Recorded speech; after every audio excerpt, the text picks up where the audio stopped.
Hey everybody. Okay, update. So the throttle body, the 01 throttle body on the Z06 and the adapter all went on beautifully. Okay. I'll tell you where the problem was and why I decided to go a different route.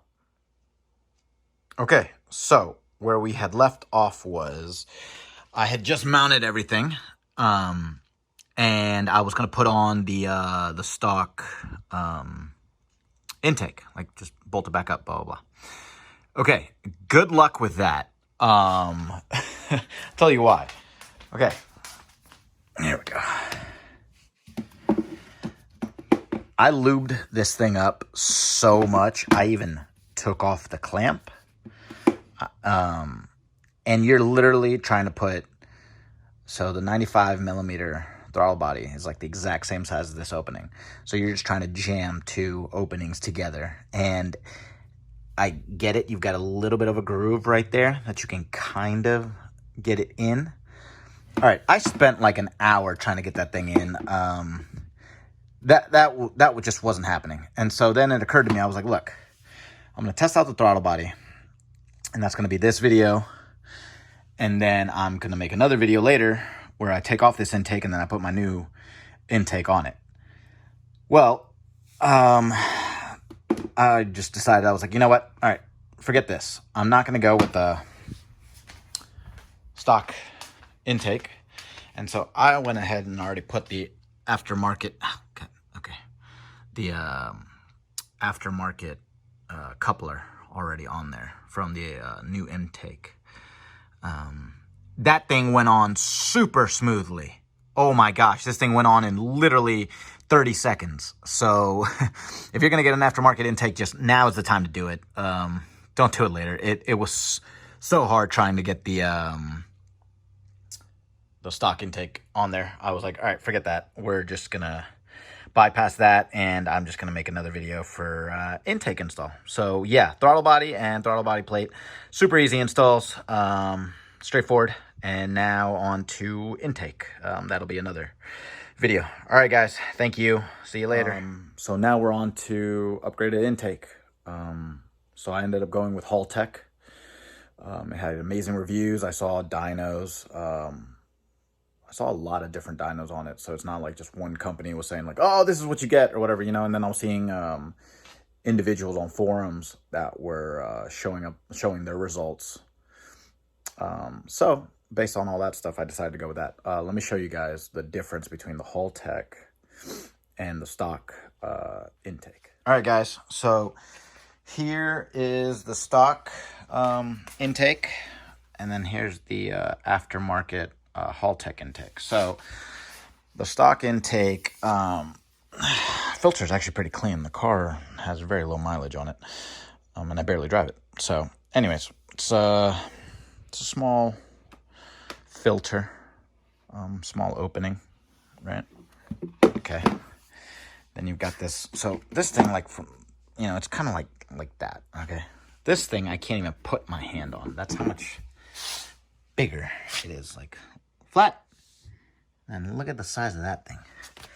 So it's a much bigger opening and a much bigger filter. I decided to go with Halltech's upgraded filter. It's oiled, and it adds like an extra like 15 horsepower. But yeah, so definitely like a lot. That's a lot bigger than this one. And the piping kind of follows the same route, but I guess the box goes further back. So for that matter, it's like more of the intake box and then a shorter pipe per se.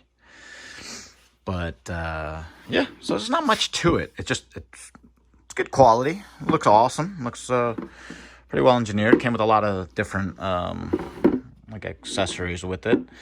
So I'm gonna put this on, and I'll tell you guys about it. Okay, so I'm gonna explain how easy it is to take apart the intake system. Okay, so intake system. You've got.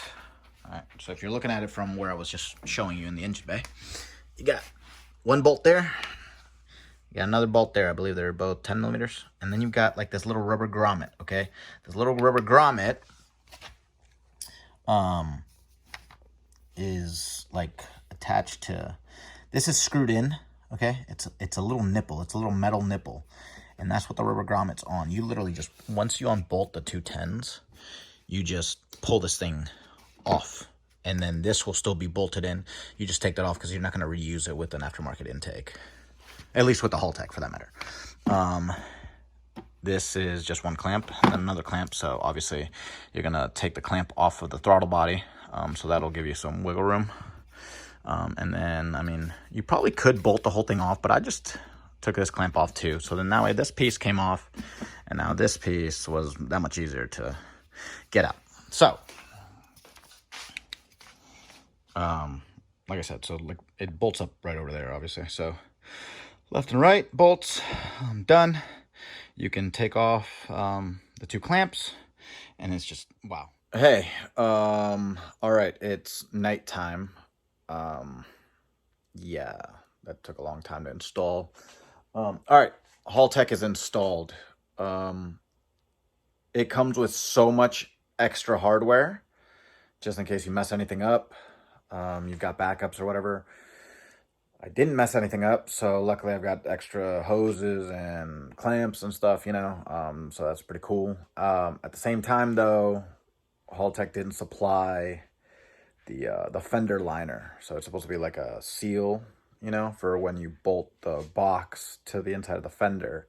I saw that in one of the videos that they have on their website, but I guess, I don't know, whatever. I don't really care. It wasn't a big deal.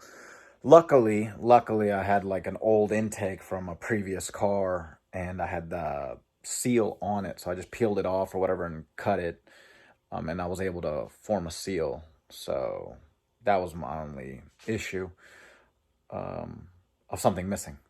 There were a lot of other issues, so I'll explain that right now.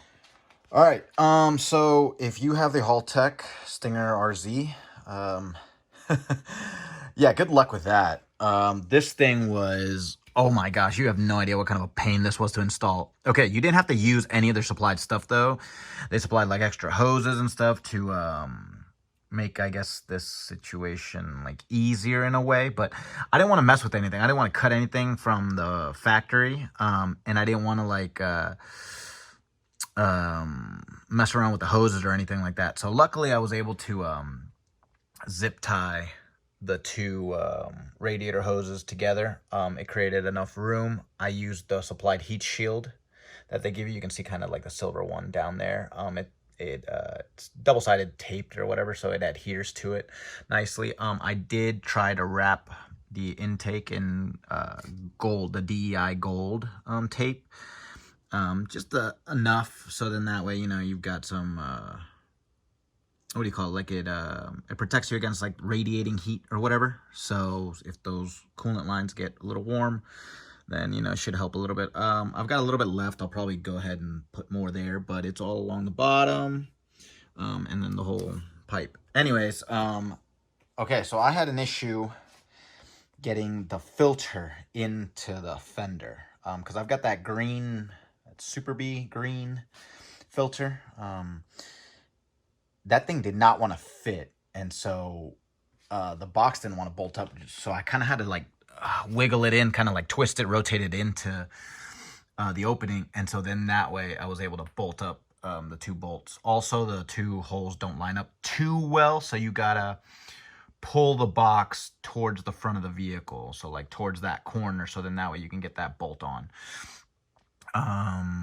What else? Oh, okay, so the intake tube, it didn't even want to reach the throttle body. Like, it was like almost half an inch short, you'd say. So I had to kind of I had to unbolt the box to give it a little bit more slack, and then I tried to wiggle it onto the side. So I had to take off the coupler from the throttle body and put it onto the intake tube first, and then try to wiggle it back onto the throttle body. I used a very, very, very small, flat screwdriver to try to, you know, pry around the edges, so then that way I could get the coupler on there. It might be because I have the ZR1 throttle body on there with the adapter plate, so it might have changed the angle, you know, like it technically, like the throttle body, I guess, sticks out more, and so then that way maybe it messed with the intake angle, but whatever. That was such a pain to do. That took so long.